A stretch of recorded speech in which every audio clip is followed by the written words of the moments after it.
Alors maintenant, nous allons avoir une partie de session très intéressante avec une table ronde. Outre Kike Bassa et Paul Sando que nous vous avons déjà présentés, nous avons également invité Mitchell, Laetitia et Arnaud pour participer à cette table ronde.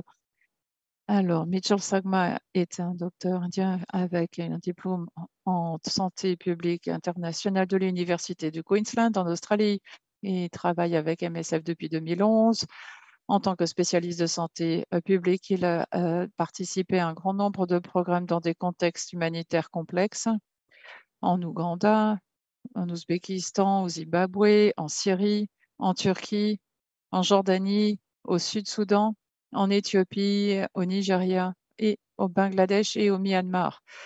C'est une longue liste impressionnante et actuellement, il est conseiller à Ogba, il est basé à Nairobi. Mitchell a apporté un soutien direct aux opérations complexes au Sud-Soudan, Soudan, Somalie et en Éthiopie. Laetitia Di Stefano, merci Letty, qui est docteur et spécialiste en maladies infectieuses et a commencé à travailler avec MSF en 2009 où elle a eu différentes casquettes chez MSF, tout d'abord dans les opérations en tant que coordinatrice, notamment en RCA, en Guinée, au Pakistan et également en tant que coordinatrice adjointe pour le Nigeria, le Mali et le Bangladesh, entre autres. Elle a également travaillé sur les programmes VIH-TB au département médical d'Ogba et aujourd'hui, elle est référente pour les maladies tropicales négligées et le paludisme au siège de MSF à Bruxelles et travaille surtout sur ces maladies tropicales négligées et le palu. Et enfin, Arnaud Desjardins, que l'on a vu dans l'une des vidéos, si vous vous souvenez, qui est anciennement un infirmier urgentiste spécialisé en maladies tropicales. Il a commencé à travailler à OCG, donc MSF Suisse en 2016, et après quelques missions en tant que responsable infirmier, ensuite référent projets médicaux, il a décidé de revenir à sa passion, c'est-à-dire la biologie. Et après un master à l'école de Liverpool en médecine tropicale, où il a travaillé sur l'épidémiologie, la biologie et sur la lutte contre les maladies parasites. Il a commencé à travailler au Honduras en 2021 pour la prévention de la dengue. Et aujourd'hui, il est responsable de la lutte antivectorielle volant pour OCG MSF Suisse pour aider les équipes sur le terrain pour l'organisation des activités de lutte antivectorielle. Merci à vous tous et toutes d'être parmi nous. Je pense qu'on aurait un débat très intéressant. J'ai une première question qui est très générale, mais comme on va parler de nombreux contextes, je me tournerai surtout vers Mitch et Laetitia pour avoir un point de vue MSF. Selon vous, quelles devraient être toutes les interventions de lutte contre le paludisme dans nos projets? Alors, je peux commencer. Bonjour de Nairobi. Les vidéos du terrain m'ont bien inspiré. Allez, mais pour répondre à votre question, je pense que cela a été souligné dans l'exposé qu'il n'y a pas une solution unique lorsque l'on parle des projets. Ils sont tous différents d'un pays ou d'un district à l'autre. Et donc, lorsque l'on considère les stratégies d'intervention, il faut tenir compte euh, d'identifier les groupes les plus vulnérables et d'identifier la présence d'autres programmes de lutte. Et puis, il y a la question de la sécurité parce qu'on travaille très souvent dans des zones de conflit. Donc, il est difficile de savoir comment le faire lorsque vous êtes dans une zone de conflit. C'est différent que d'aller dans un camp de réfugiés ou dans la population générale. Quelles sont nos attentes et qu'est-ce que l'on devrait avoir sur l'ensemble des projets MSF dans les zones palustres? C'est d'avoir les traitements, les outils de diagnostic rapide et bien entendu, c'est un bonus si vous pouvez avoir accès, aux moustiquaires à imprégnés à longue action et puis il faut s'appuyer sur les programmes, communautaires.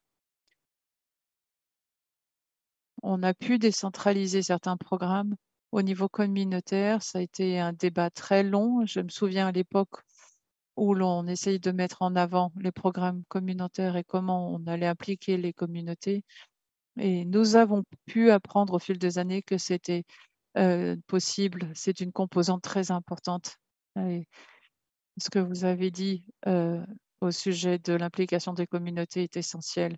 Pour revenir à votre question, donc, les, TDR, les, moustiquaires, mais les stratégies d'intervention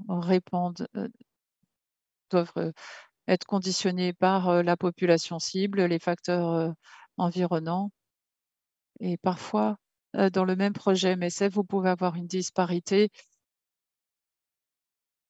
et parfois, tout dépend, des responsables qui prennent les décisions.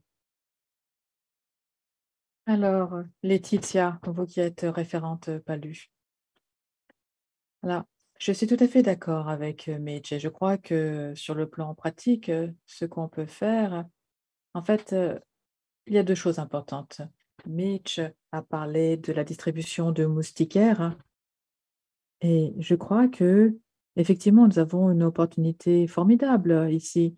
Lorsque nous laissons un enfant sortir de l'hôpital après une hospitalisation, ou lorsque l'on a des consultations, anténatales. Ce sont des choses très faciles à mettre en place et là, nous, fournissons un outil de prévention important, ce faisant.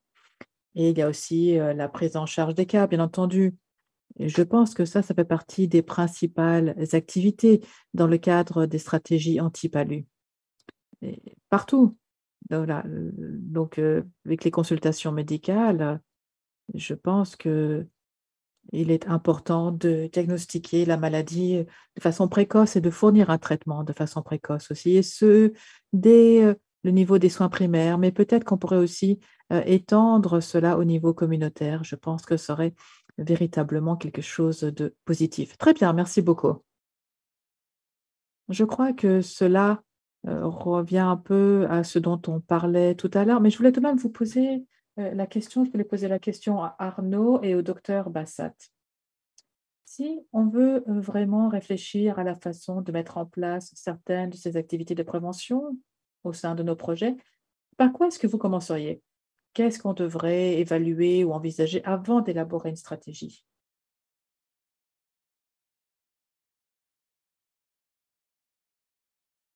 Arnaud, vous voulez commencer? Bah, d'accord, donc là, je vais commencer. Alors, une des premières choses que l'on peut faire, ce serait peut-être déjà de vérifier auprès des autres partenaires ce qu'ils ont déjà prévu. Parce que souvent, en fait, les autres ONG, les autres partenaires tels que l'UNHCR ou d'autres ont déjà des choses en tête dans leur projet. Donc la première chose à faire, je crois, ce serait déjà de voir ce qui est déjà fait, ce qui est déjà prévu dans les jours, mois à venir et d'établir une collaboration entre nous et les autres partenaires. Voilà.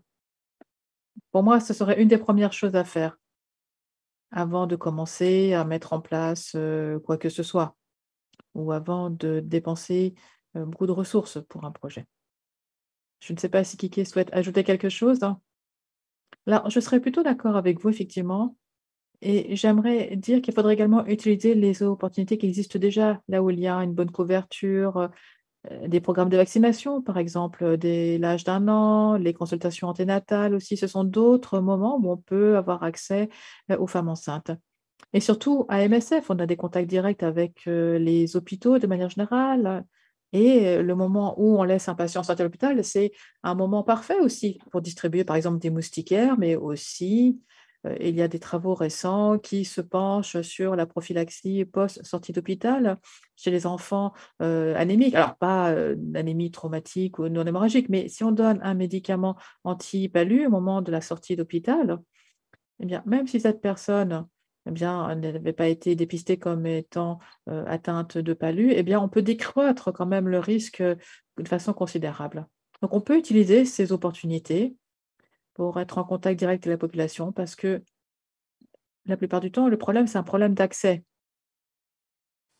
Alors que si on sait, voilà, qu'on a déjà une couverture assez correcte, sur le plan de la vaccination ou d'autres, ou si on sait que l'enfant est en contact avec vous parce que, il a été hospitalisé, eh bien, ce sont effectivement des opportunités qu'il faut saisir.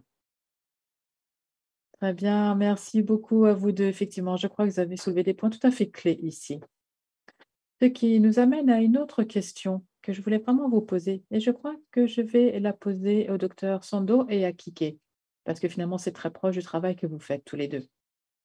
Si on veut combiner, les efforts de façon plus efficace, alors Kike, vous avez dit qu'il fallait utiliser les opportunités existantes, hein, l'administration d'activités de prévention, par exemple, les intégrer à autre chose. Alors, de quelle façon est-ce qu'on peut le faire, par exemple, pour les activités de masse?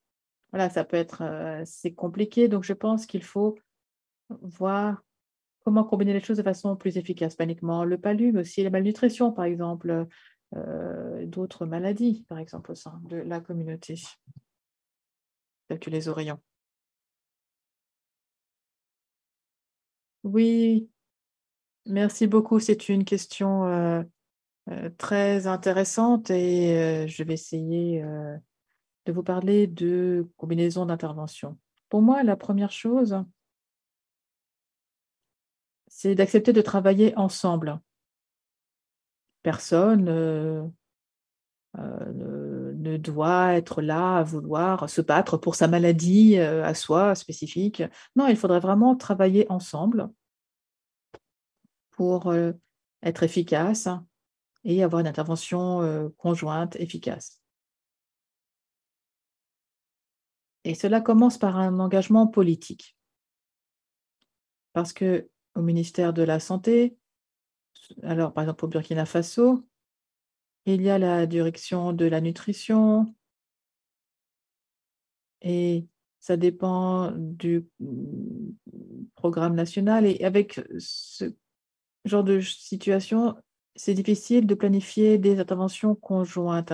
Donc au niveau politique, il faudrait mettre en place un système efficace qui permette aux différentes directions de travailler ensemble déjà et ainsi, on pourra, atteindre, de façon plus efficace, les gens sur le terrain. Voilà ce que je pense.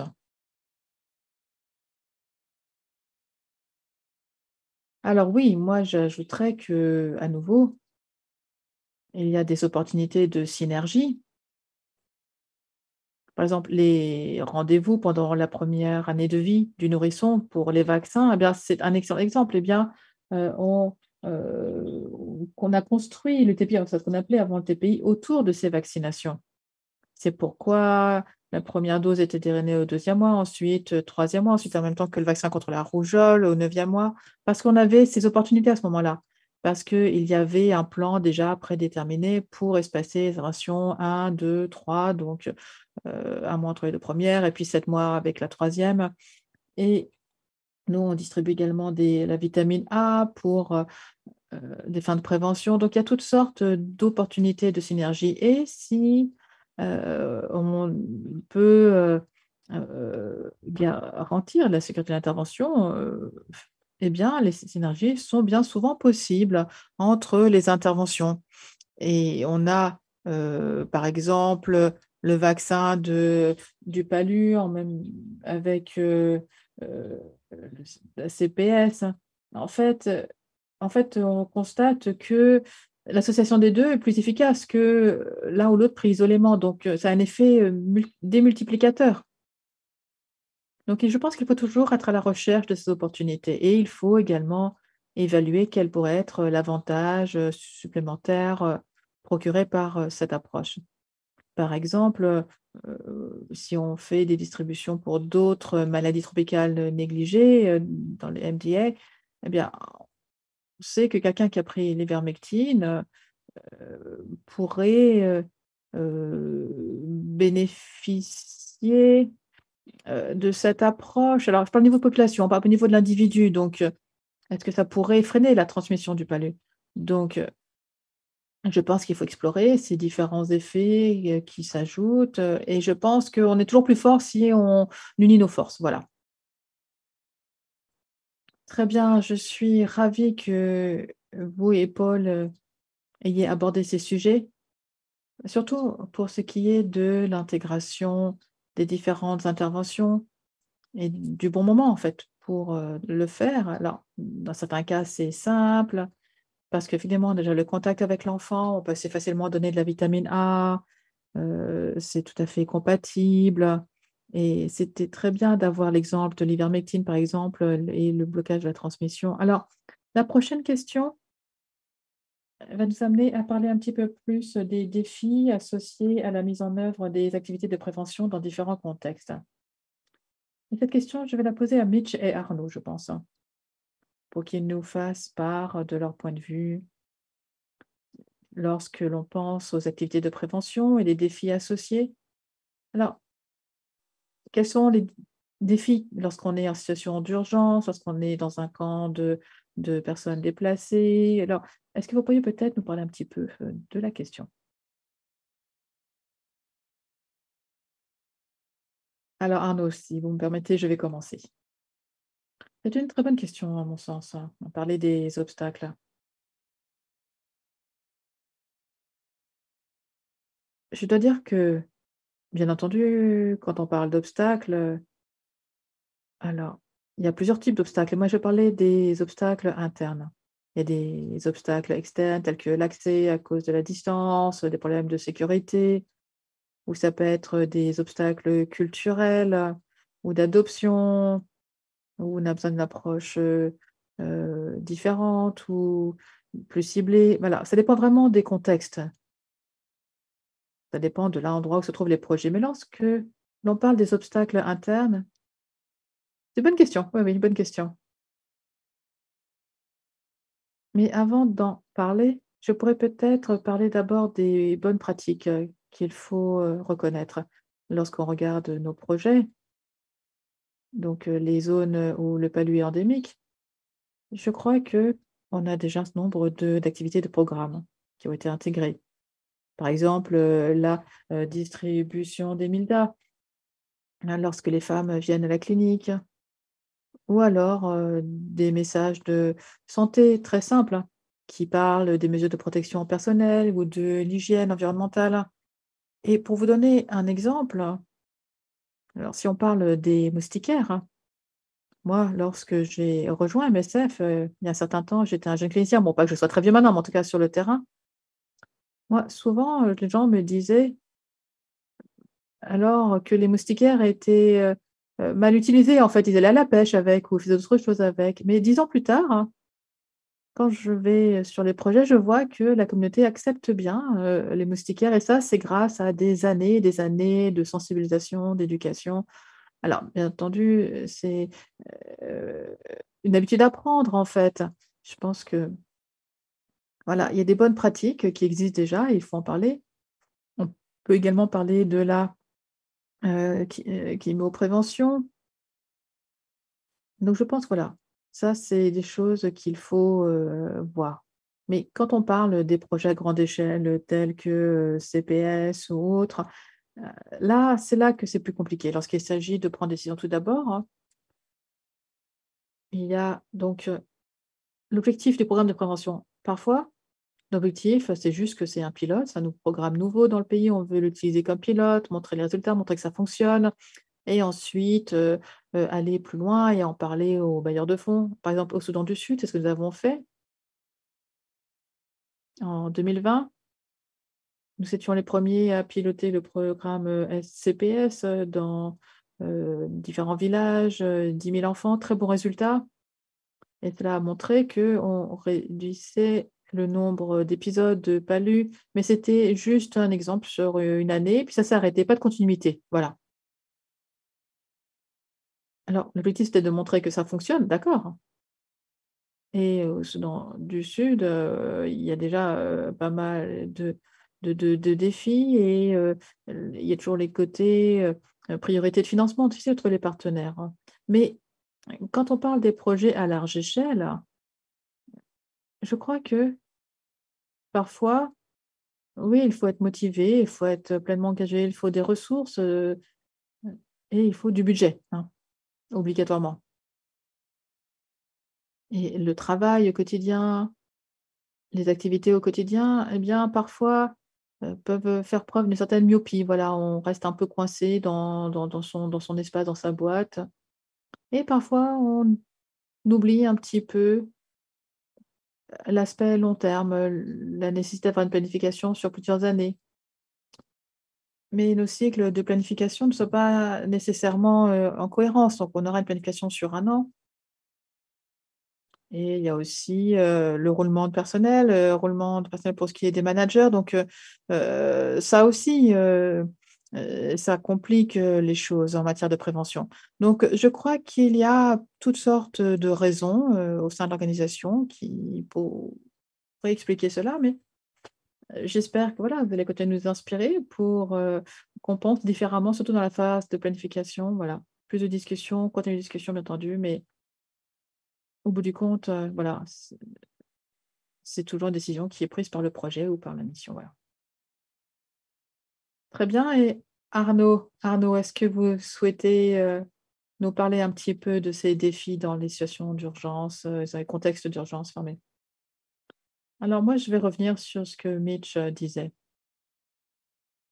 Je suis tout à fait d'accord. Vous avez plutôt bien expliqué quelles étaient les difficultés auxquelles nous sommes confrontés parfois, parce que nous allons mettre en place des activités. Mais souvent, la principale difficulté, c'est que les gens ne sont pas au courant des outils qui existent pour prévenir le palu dans différents contextes, là où nous intervenons. Et c'est également quelque chose qui va empêcher une mise en œuvre efficace. Alors, principaux défis, et j'aimerais également revenir là-dessus, c'est la question de la planification. Alors, en fait, il faut un certain temps pour préparer l'intervention. Il faut les ressources humaines, les matériaux, il faut que concevoir l'ensemble du projet et cela, ça peut être vraiment compliqué. Donc c'est un des principaux défis également et dernière chose, hein, la plupart du temps, eh bien, on doit se demander ce qu'on veut faire exactement. Quel est le résultat attendu? Quel est le contexte? Est-ce qu'on veut juste protéger la population? Est-ce que c'est de la prévention? Est-ce qu'on veut, réduire la transmission? Ou est-ce qu'on veut, éradiquer, la transmission? En tout cas localement au moins.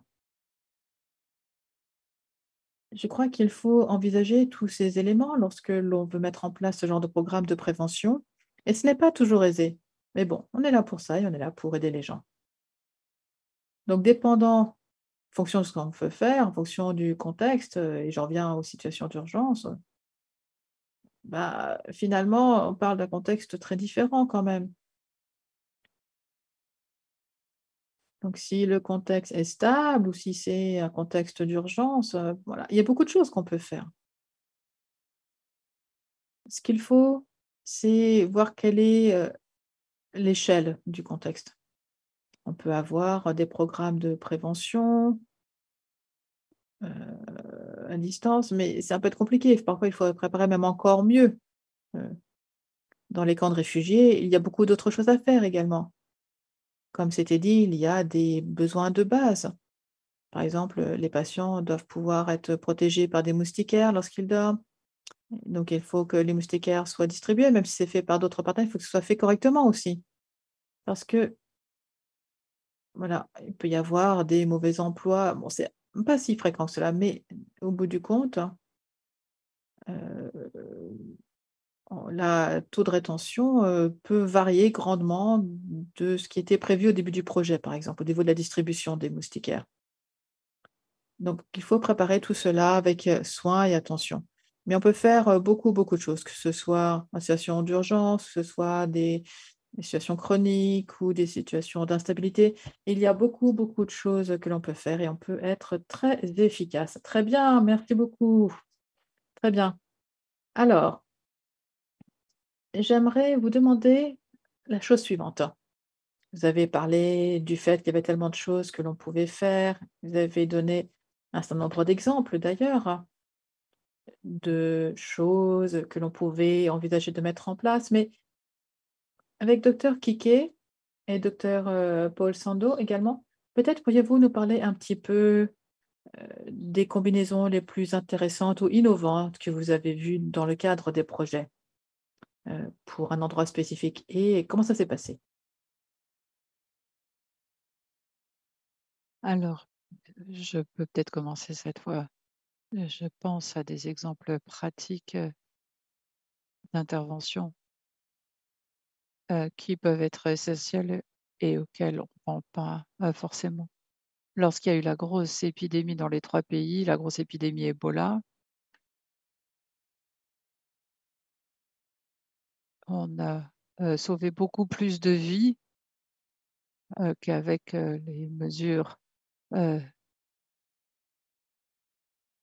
en fait, le palu a, tué beaucoup plus de personnes qu'Ebola parce que cela perturbait toute l'organisation sanitaire et puis lorsqu'il y a eu les typhons et les inondations massives au Zimbabwe il y a quelques années, et il fallait réduire la morbidité dans le nord du pays dans un contexte de crise climatique et parfois les interventions qui ne sont décidées de manière ad hoc en raison d'un problème ponctuel et elles peuvent avoir un impact massif et je pense que ça peut être un bon exemple et autre exemple, d'intervention combinée et là, c'est plus, du côté innovation, ce n'est pas encore une recommandation, la tromésine pour le traitement intermittent préventif chez les plus jeunes,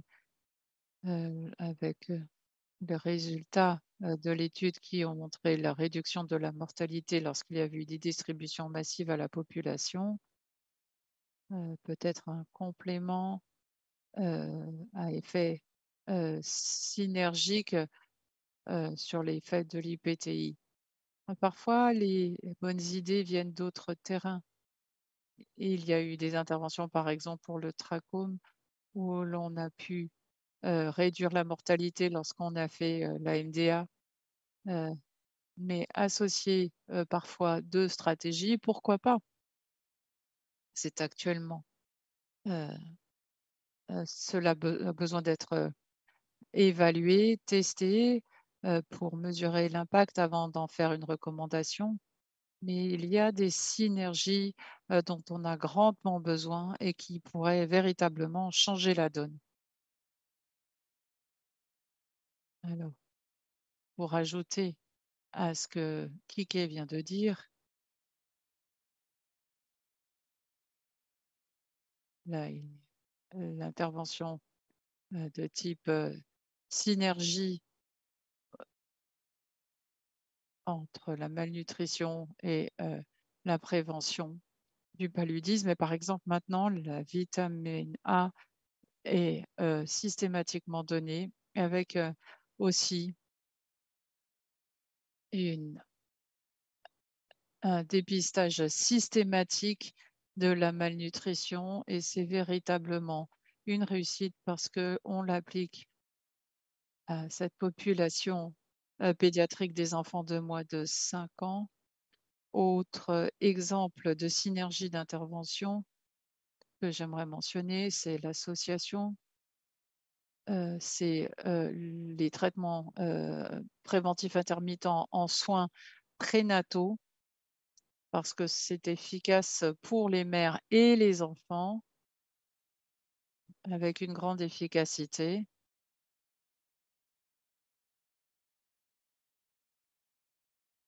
et aujourd'hui, nous voulons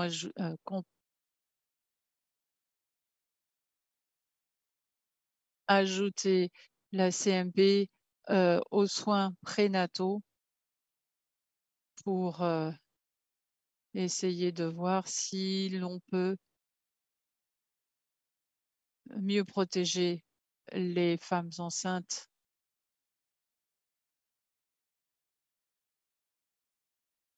et puis ainsi, les inciter à venir, plus facilement au centre de prise en charge des soins prénataux. Merci, j'aime beaucoup cette idée d'intervention, qui viennent aussi d'autres, disciplines. Maintenant, j'aimerais, écouter Arnaud et peut-être Mitch aussi sur le plan opérationnel. On On voit des conséquences du changement climatique sur, certaines maladies, y compris le palu, avec des événements météorologiques extrêmes, des déplacements de population dus à, des grosses, crues, inondations, donc des risques de transmission plus élevés. Est-ce qu'il y a des mesures particulières, en termes de prévention ou d'adaptation? Pour mettre votre casquette changement climatique lorsque vous analysez ce type de contexte? Arnaud,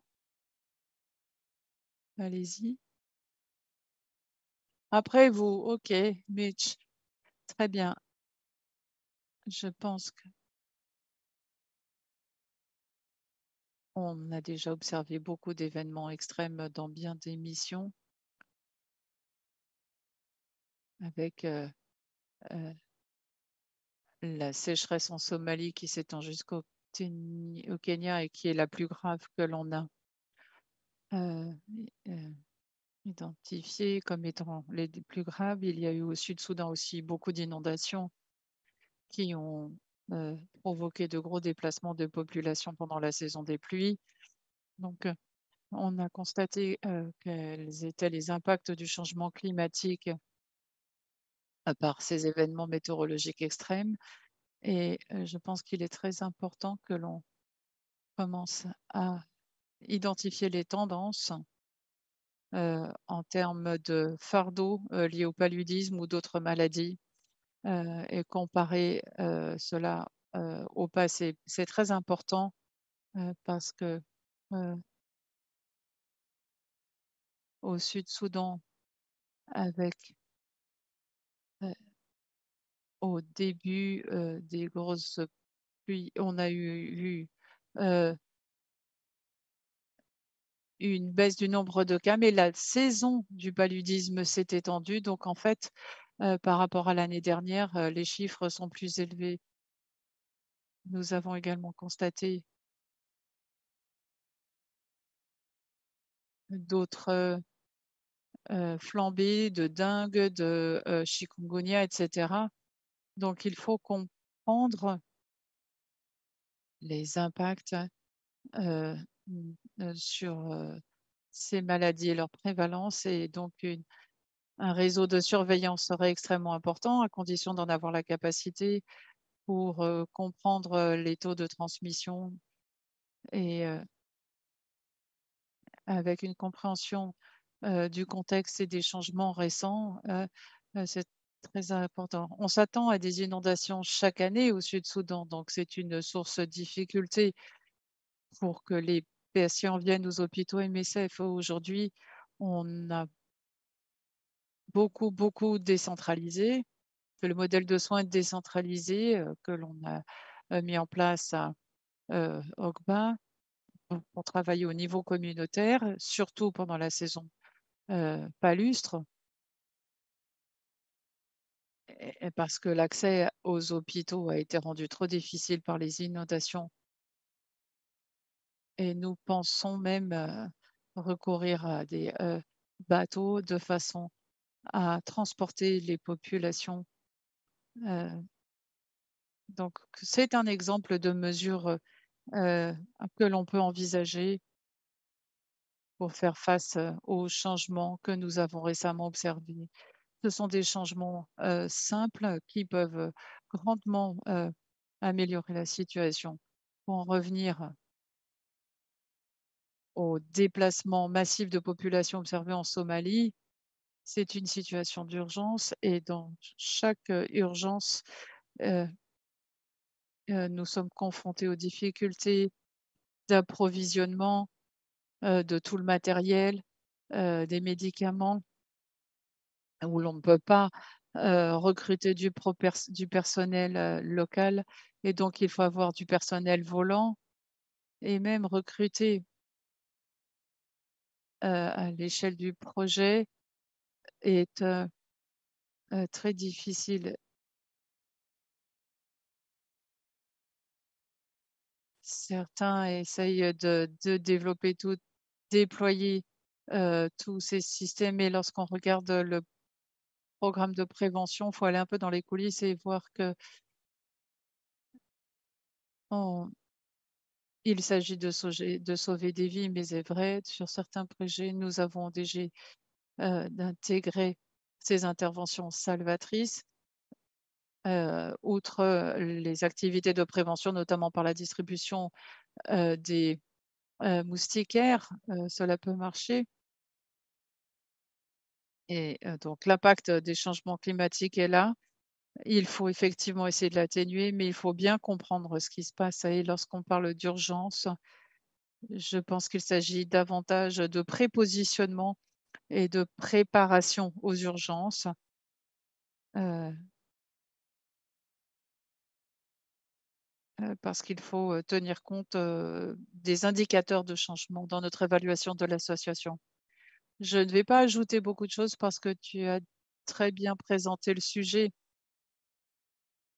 Les conséquences du changement climatique sont déjà visibles, mais c'est aussi, les effets secondaires des causes, de changement climatique avec la forte urbanisation, l'augmentation de la densité de population, l'augmentation des contacts entre les vecteurs, les pathogènes et la population. Donc on ne fait que créer, davantage de contextes avec, des risques, de flambée épidémique majeure et ce sera véritablement une préoccupation dans les 2 années à venir. Et l'on crée aussi de nouvelles zones d'endémie, parce qu'il y a des zones, qui peuvent être, rebelles à certains pathogènes ou à d'autres éléments, alors que, d'autres vecteurs dans d'autres, zones ne vont pas, bouger. Mais il faut aussi, comme vous le dites, faire face à un grand nombre de déplacements de population et cela signifie que vous avez des, heu, variations de population avec des populations non immunisées qui vont aller, chercher, des refuges dans des zones, endémiques, au paludisme, ce qui peut engendrer de fortes épidémies et là, c'est quelque chose auquel on doit se, préparer et il y a aussi, des, espèces, invasives. Pour le paludisme, il y en a une qui est très préoccupante. C'est un vecteur qui a la possibilité de changer le profil du paludisme, particulièrement en Afrique où, le paludisme était plutôt une maladie, rurale, mais avec ce vecteur, il va falloir s'attendre à des, flambées épidémiques dans les zones urbaines et c'est là que MSF devra être très attentif et s'y préparer. Et là, l'épidémiologie jouera un rôle clé. J'aimerais ajouter quelque chose que j'avais oublié. Effectivement, travailler avec, les populations locales, c'est absolument indispensable.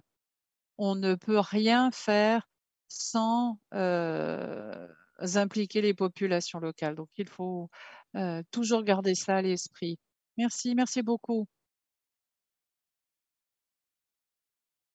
Nous avons eu beaucoup de questions qui ont été posées. Merci à toutes celles qui ont posé les questions. Malheureusement, on ne pourra pas répondre à toutes les questions, mais effectivement, nous, essaierons d'en faire le tri, heu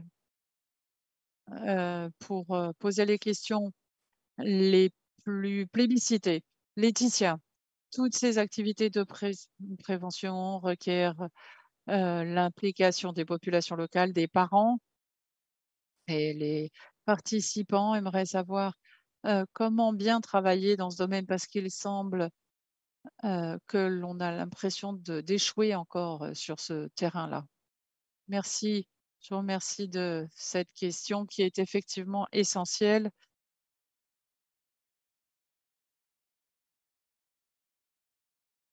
On a des activités de promotion de la santé, mais on se demande toujours si c'est suffisant. Peut-être que, on pourrait, lorsqu'on planifie, les activités, peut-être qu'on pourrait impliquer, les populations locales, dans la planification. On pourrait leur demander peut-être leur avis et ensuite travailler avec elles. Parce que si, on veut avoir une bonne couverture, on ne peut pas le faire sans les populations locales et notre intervention doit aussi être expliquée parce que la valeur ajoutée doit être complètement comprise et dans la effectivement toutes les activités de pulvérisation auxquelles je pense. Il n'est pas toujours facile de laisser quelqu'un entrer chez vous si les bienfaits, ne sont pas clairement expliqués. Donc je suggérerais de faire participer les populations locales dès le début, et de les impliquer dans l'organisation de l'activité. Très bien, c'est tout à fait juste. La question suivante qui, heu, concerne la multiplication des stratégies de lutte contre le paludisme. Quelqu'un se pose la question suivante: étant donné que les recommandations de l'OMS étendent ces recommandations à un plus grand nombre de pays, par exemple la CMP, qui pourrait s'appliquer à d'autres pays, est-ce que on pourrait appliquer tout ce qui est préconisé par les recommandations de l'OMS et quelles sont vos perspectives, pour l'avenir? Peut-être que, je peux demander à Laetitia et à Kiki de répondre à cette question?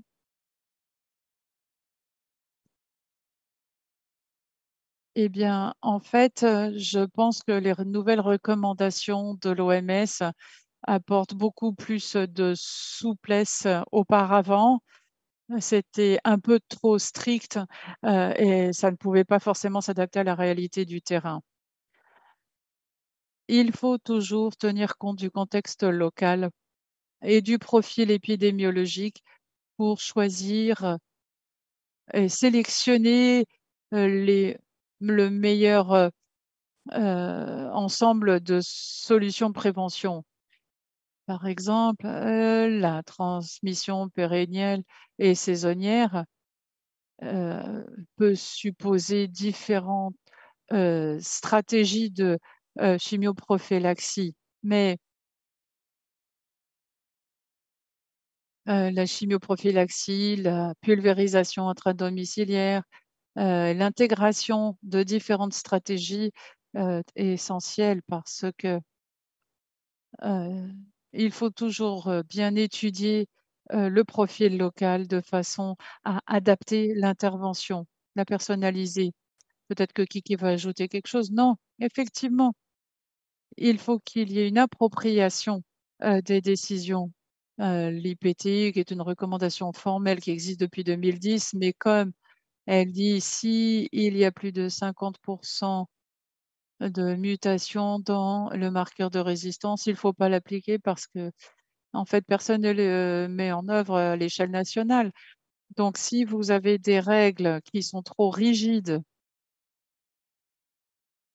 et qui en empêche l'application réelle, ça ne marche pas. Les nouvelles recommandations apportent une certaine souplesse aux programmes nationaux de lutte, heu, qui peuvent, avoir plus de marge de manœuvre dans le choix, les arbitrages, les décisions à faire pour lutter contre le paludisme dans le contexte.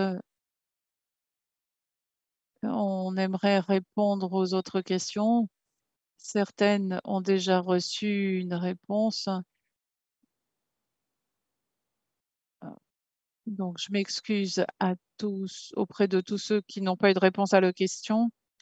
Alors, on a les vous donner les réponses à notre quiz en ligne et puis un petit récapitulatif. La première question, c'est combien de cas de malaria ont été traités par MSF en 2021? La bonne réponse est entre 2,5 et 3 millions de cas, ce qui est énorme. Alors, que signifie le TPIN? Je pense que tout le monde maintenant sait ce que ça signifie aujourd'hui. On en a beaucoup parlé au cours de la session. C'est le traitement préventif intermittent des nourrissons. C'est le dernier choix. Enfin, troisième question. À quelle fréquence peut-on laver une moustiquaire tous les mois? À chaque fois que j'en ai besoin parce qu'elle est sale? Jamais. C'est la réponse B, c'est à chaque fois que j'en ai besoin parce qu'elle est sale. Règle d'hygiène de base, hein. Enfin, la dernière question, il n'y a pas de réponse, de bonne réponse. Il s'agit ici juste de vous assurer que vous avez bien compris. Avant de redonner la parole à Johanna, j'avais quelques notes pour la conclusion, mais je vais commencer par les interventions anti-palu dans nos projets. Identifier les populations cibles et s'assurer que ce qui est fait à la base est fait au niveau communautaire, accès aux TDR, aux ACT. On ne peut pas avoir des activités complexes si les contextes de sécurité n'est pas approprié.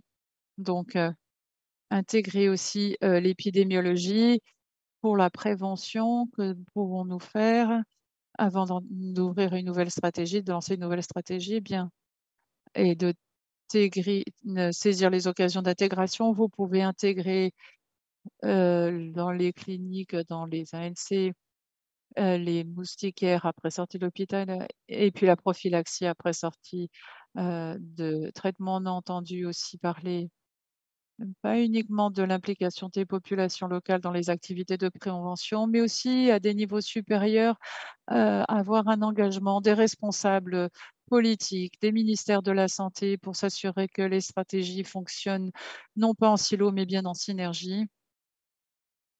Alors, dans les contextes d'urgence, c'était l'une des questions qui a été posée. J'espère que vous avez une réponse satisfaisante. On a dit que l'une des choses les plus importantes, c'était de poursuivre ce qui marchait déjà bien dans le projet. Et si vous voulez introduire quelque chose de nouveau, mener un projet pilote, examiner les données épidémiologiques, essayer d'identifier les lacunes des activités menées par d'autres acteurs et adaptez-vous au contexte local. Et enfin, en termes d'innovation, on a entendu parler des MDA, dans les contextes Ebola et d'inondation. Ce sont de bonnes interventions et saisir toutes les occasions pour donner de la vitamine A, le rattrapage des vaccins. Et Paul Sando a dit, le la nutrition et le paludisme, c'est un mariage parfait. Donc merci. J'aimerais remercier tous les participants heu heu, pour la qualité de leurs interventions et pour ce débat très fructueux et merci à tous ceux qui ont posé les questions. Je redonne la parole à Johanna.